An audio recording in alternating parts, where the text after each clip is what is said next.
Hello, this is Ian Lamont. I'm the publisher of In 30 Minutes Guides, which includes PowerPoint Basics in 30 Minutes. And I'm going to give you a tip for people that are just kind of ramping up their presentation skills. Maybe they're starting to go out to give presentations to different groups. And this is basically a huge time-saving method that I use for my own business and my own presentations.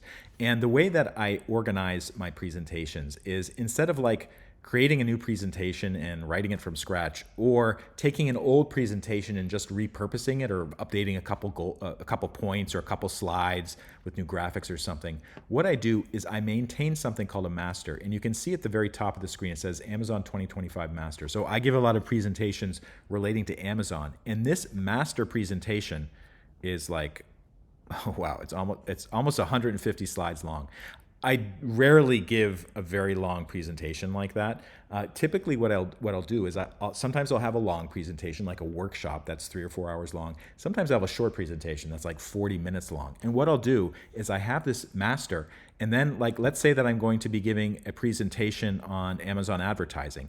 I have a section that's just about that, and what I'll do is I'll save.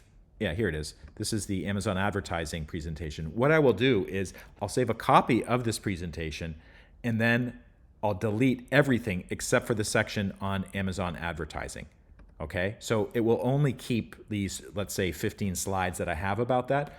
All the other 120 or 130 odd slides, I'll just delete them.